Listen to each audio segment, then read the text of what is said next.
Welcome to the dark side of spirituality. Hello, darkness, my old friend. I've come to talk with you again. I keep hearing these lyrics over and over again. So I'm just going to make a really quick video before I go ahead and call it a night. Kind of a follow-up to the one that I just posted, right? So in spirituality, we love to talk about love and light, right? And a lot of times the right thing to do, which right and wrong are relative anyways, a lot of times the more appropriate thing to do is going to be to take the high road. Like when they go low, we go high, right? But there are certain times in spirituality where you have to, let's just say, meet people on their level, right?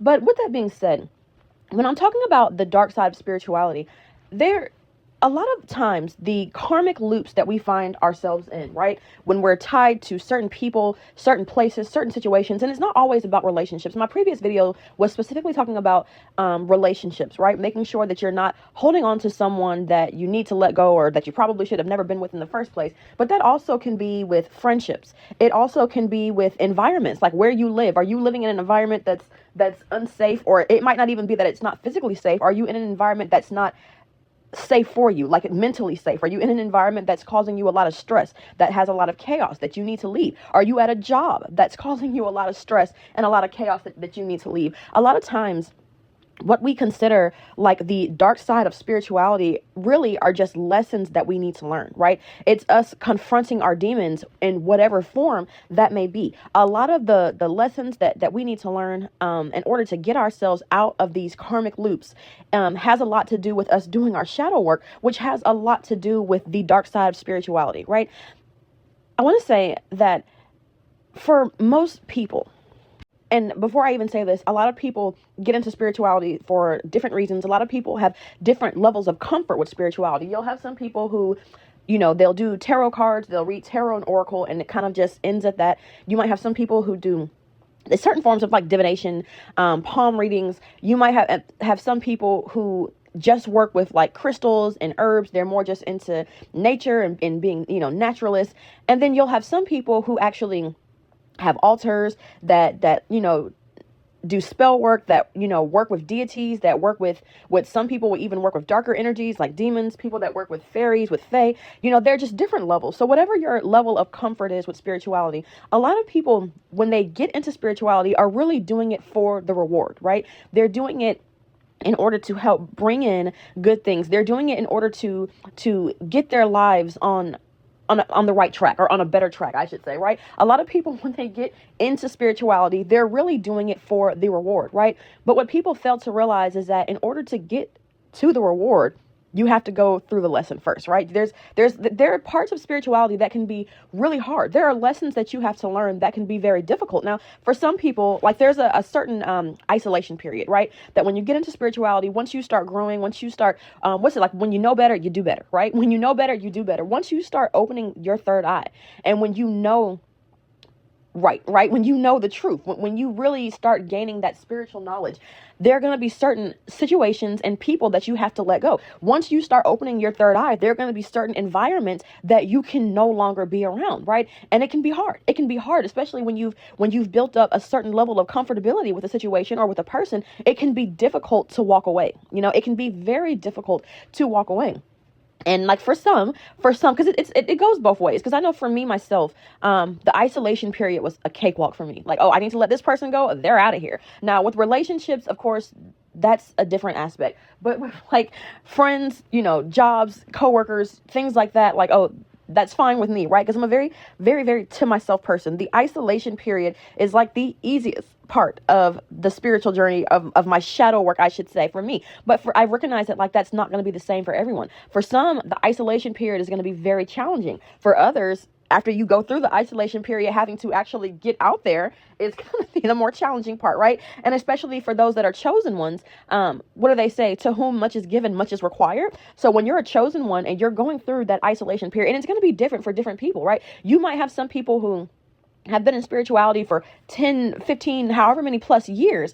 And then you'll have other people who literally just started their journey maybe 2, 3, 4, 5 years ago. And people seem to think that someone who's been in it for 20 years or 15 years or 10 years is going to be much more powerful than someone who's only been in it for about 3 or 4 years. But that's not necessarily true. The length of time that you've been into spirituality doesn't have anything to do with like your potency. It could just be that you have been in it for 10 years and now you've reached the level that you're at because maybe the first 7 years of your 10 years you were still in that karmic loop because you weren't doing your shadow work, or you were doing some of the shadow work but there were other things that spirit was needing you to do and you weren't doing. So it really depends. It varies. Or you can have someone else who literally just started their journey and spirit says, hey, we need you to go into isolation, and that person is like, okay, got it, isolated, no problem, right? It really, really, really depends. But what I will say is that to whom much is given, much is required, right? So for my true spiritualists, and not even true spiritualists, for my true chosen ones, for those who are spiritually gifted, for those that have come down here for a specific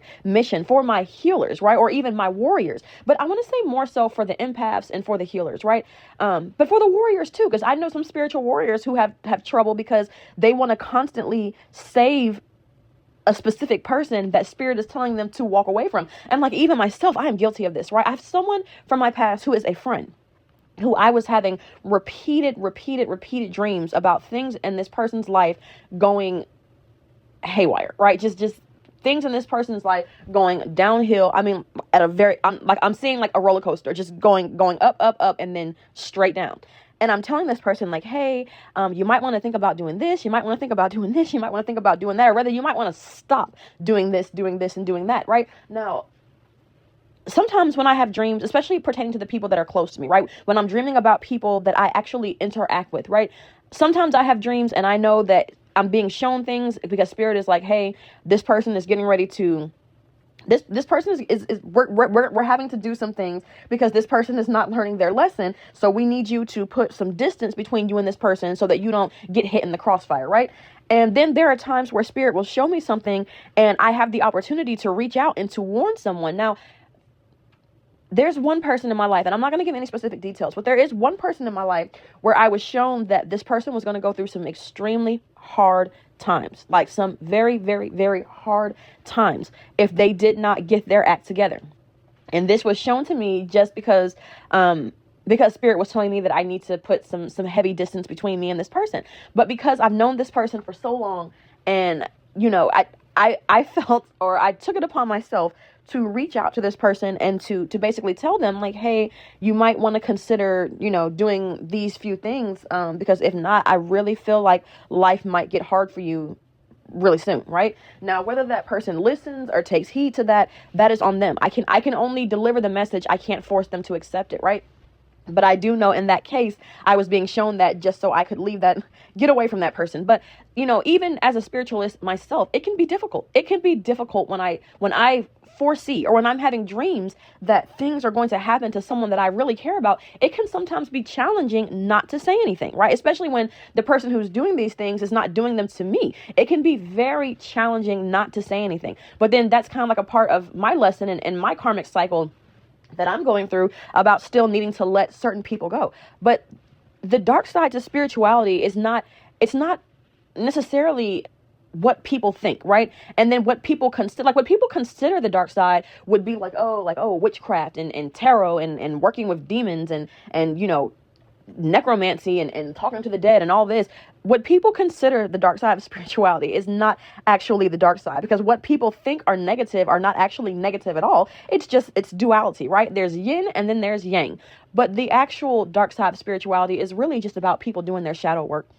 People confronting their own personal demons, right? People taking accountability, and that shouldn't even be the dark side, but people taking accountability for their own actions, for their own role, for their own part that they've had to play. You know, it's easy to sit back, and this was something that like I really had to do some personal growing. It's easy when you're looking at a situation, or specifically when you're going through a situation, we tend to see everything from the perspective of how it's affecting us, right? But when you're going through that shadow side, sometimes you have to sit back. You might even have to reach out and have those difficult conversations.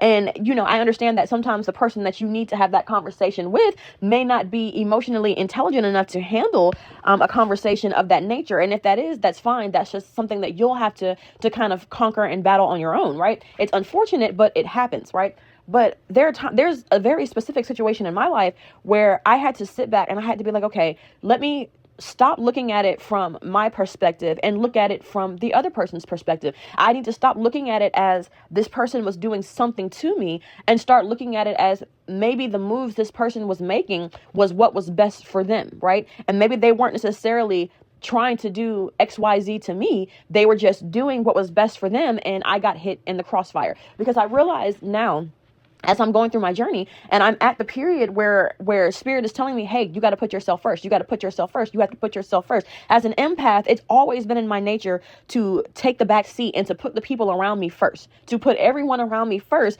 And for me, I'm the type of person where I would literally give someone my last. If I had $10, I would give someone 8 or 9 and keep 1 or 2. As long as I could, if I was hungry and I had $10, I would literally give someone 8 and keep 2 just so I could go get something off the 99-cent menu, right?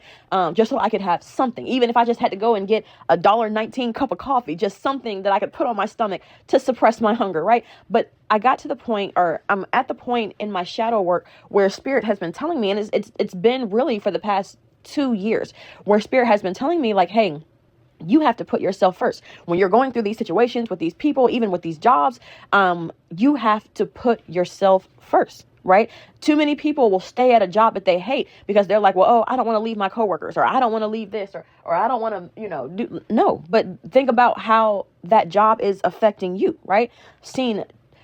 I saw someone have a nervous breakdown at a job before, right? This is like literally years ago when I was still a student and I was doing my clinical rotations. I literally saw a person have a mental breakdown to the point where they had to go take FM. I didn't even know that. Did you know that you could take FMLA, that you could go see a, what do you call it? Like a counselor or a psychiatrist, and they could literally write you a prescription for 2 weeks off for mental health. You can take FMLA for mental health, right?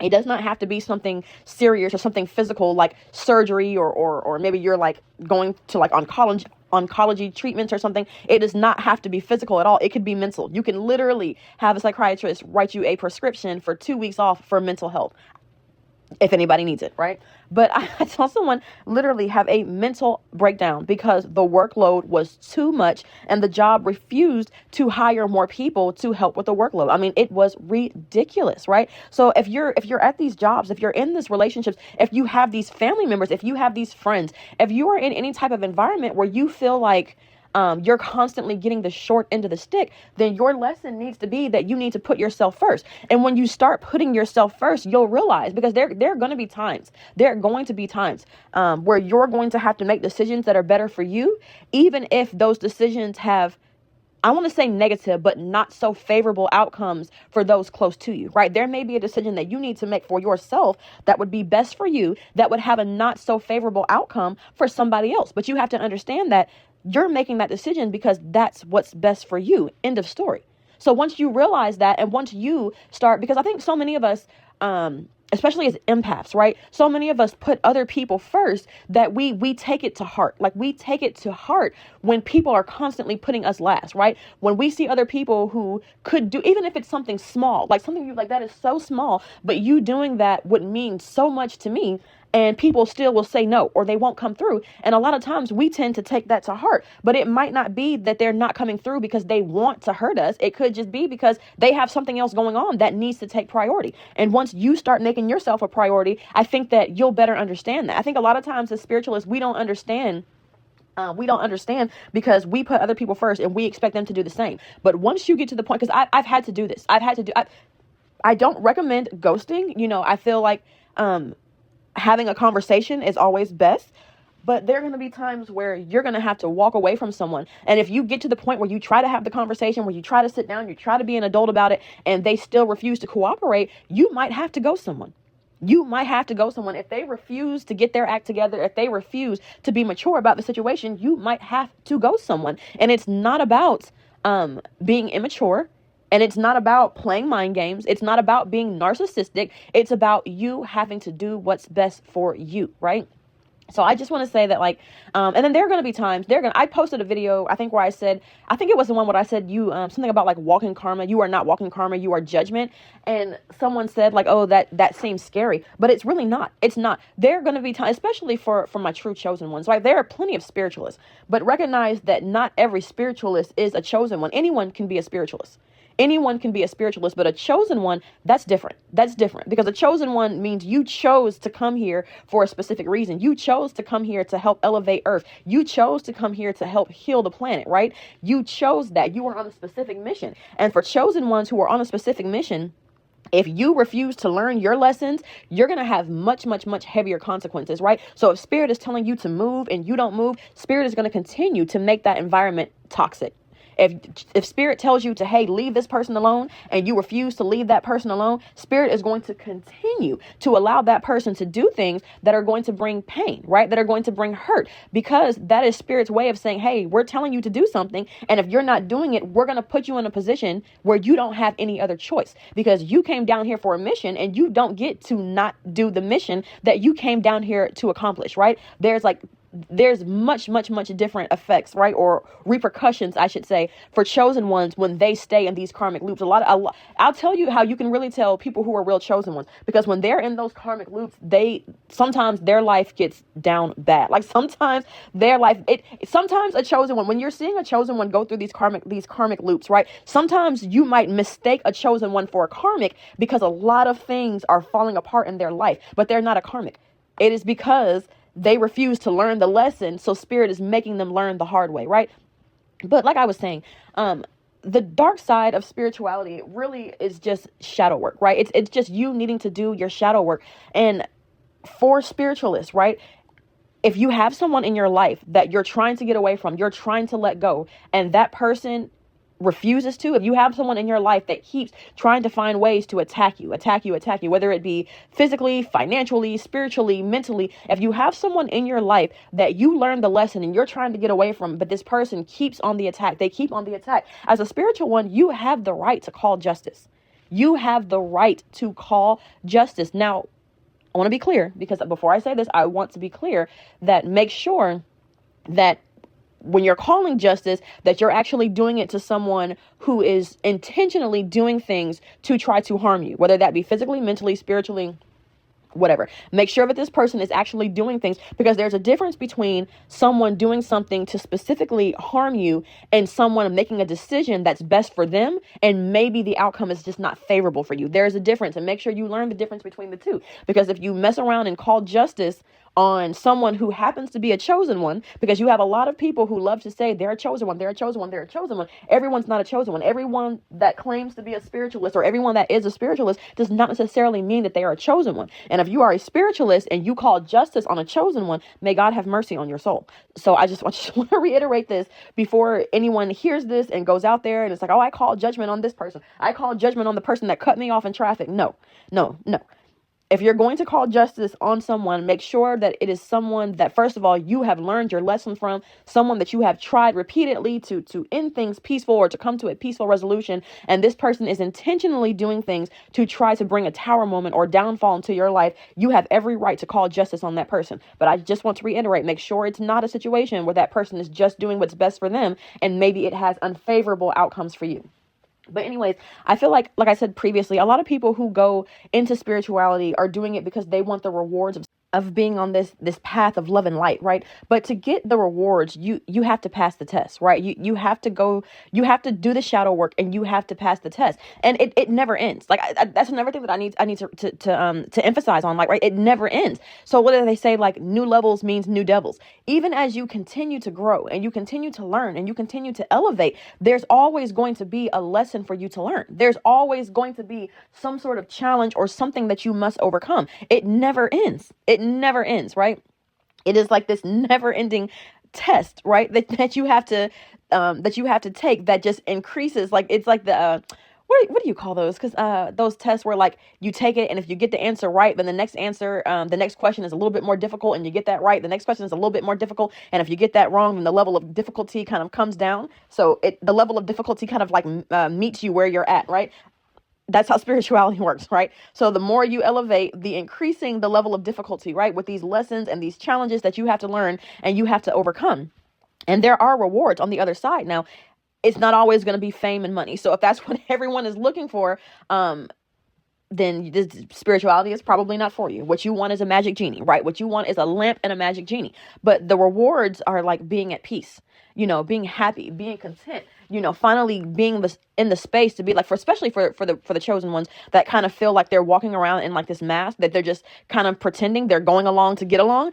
The reward is finally getting to be your true authentic self, right? Getting to take that mask off and to reveal the true you, right, to the world. There are all sorts of benefits, right? There are all sorts of rewards that come from spirituality, but to get there, you have to do the work, right? You have to do the work. So I just wanted to put this out because that last message I sent, I don't know, I feel like just with the energy that the collective is in right now, a lot of it has to do with love and relationships, right? It tends to be like a lot of my dreams. Well, not just that, because I've had dreams about people being in toxic work environments. I've had dreams about people needing to let go. I know 2 years ago, last year and this year, it's been mainly about relationships, right? The year before that, the 2 years before that, the dreams that I were having were really about family. When I first started this channel, a lot of the dreams that I was having was about like family and close friends and people needing to specifically cut off people that were really like in their inner circle, people that were really close to them. But it's like, regardless, right? Regardless of what stage anyone is at, you have to do the work, right? The dark side of spirituality is doing your shadow work, right? But once you do, and once you learn to let go, and once you learn to put yourself first, you're going to love the energy that you're in. You're going to love the energy that you're surrounded by. Once you find your tribe, because really once you get into spirituality, there are going to be certain circles or certain environments that you can no longer be in. Like your spirit is not going to allow you to entertain certain people in certain environments. Once you've elevated yourself to a certain level, you're not going to be able to entertain low level activity anymore anyways. So then it's going to be time for you to get out there and find your tribe, find your spiritual tribe, find the people that are on the level that you're on, or find the people that are on the level that you inspire to be on, right? But there's going to come a time where you're no longer going to be able to be in certain environments. And if you don't move, spirit will move you. They will move you. They will make it so that you have no choice but to move. But once you finally do, and once you finally let go, you are going to love what's on the other side. Anyways, y'all, that is the message. That is it for today. As always, if you made it this far, thank you for listening. Bye.